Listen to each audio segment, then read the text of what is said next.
Hi, welcome to another episode of Hot Takes. Are you sitting comfortably? Because I've got a wonderful set of results from a survey, and it's really rather telling. Now, it's from Survation, and they have polled 2,000 Labour Party members. So everyone who was asked is a member of the Labour Party. And they were asked who they would rate in terms of popularity. Do you like them or not? You think they're good or not? There's some very surprising results. And the most popular that rates is frankly astonishing.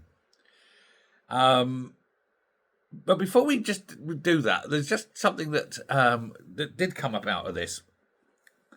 Nearly half of all the Labour members polled said the party is going in the wrong direction. 48.9% of them said the party is going in the wrong direction. Now, that must be worrying for Number 10 and indeed the entire Politburo of the party. You need your members to agree with you, and half of them don't. 1 in 10 intend to vote reform. Again, that's immense. Had that happened, had 1 in 10 voted reform at the last election, Labour would not now be the government. They'd be third. Unbelievable, isn't it? But I'm not going to go through every single member, but I'll do a couple of honourable mentions in the middle.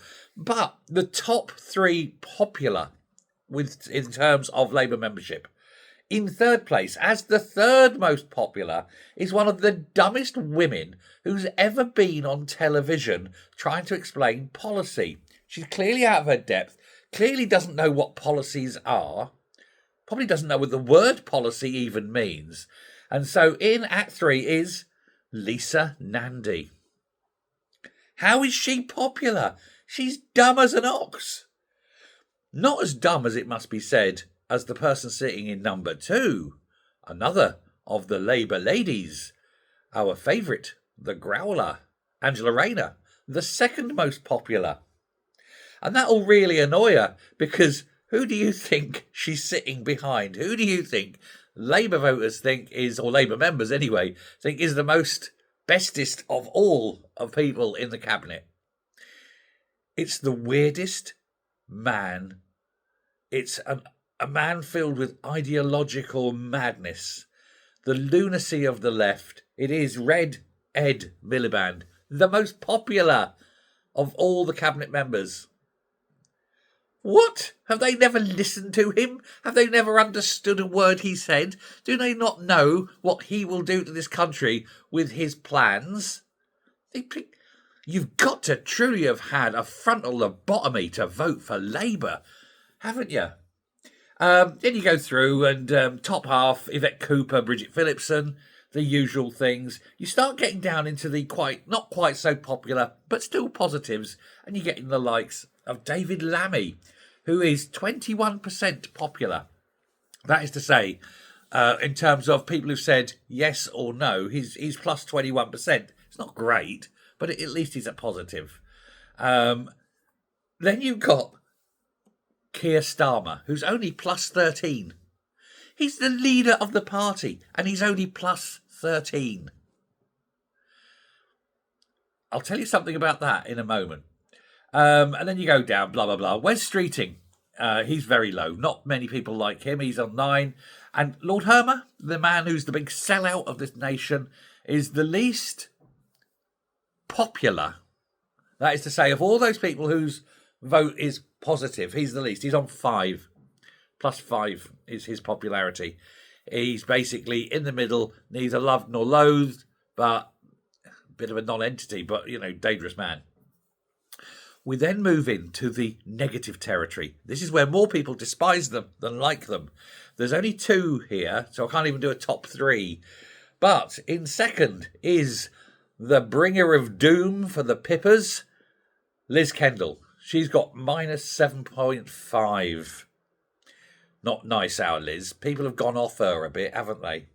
But bottom of the heap, I think you know. I think you know who is the least popular of all the cabinet members. It is the economist herself, Rachel Reeves. -11. Loathed by the Labour Party. Despised by the left.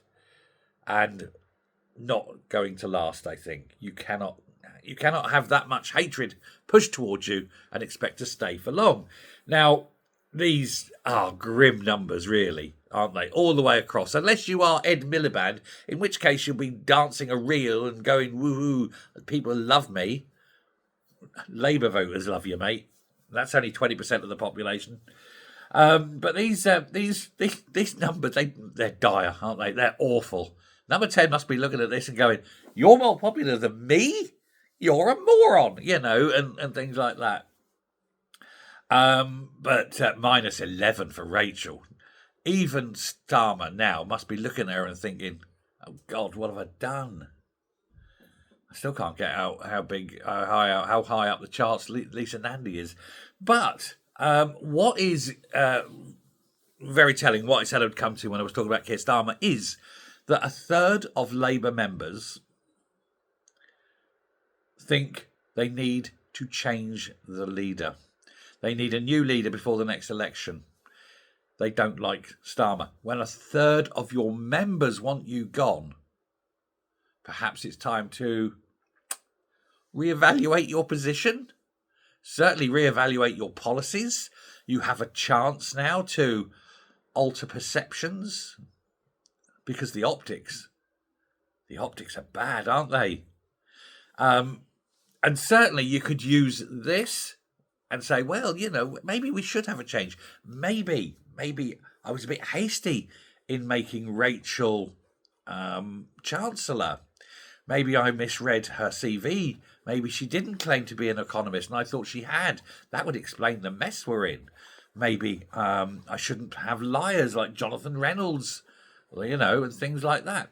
So he has got room to move people around, and he needs to move certain people definitely well out of the limelight. Wes Streeting, for example, go and give him something nice, second fiddle in Northern Ireland or something like that. Move him out. Don't let him anywhere near anything. The man hasn't got any experience. And get rid of Rachel. You absolutely, positively have to get out and get rid of Rachel. Let me know what you think. These cretinous fools, these unpopular with their own party cretinous fools. And I will speak to you as ever later. Bye.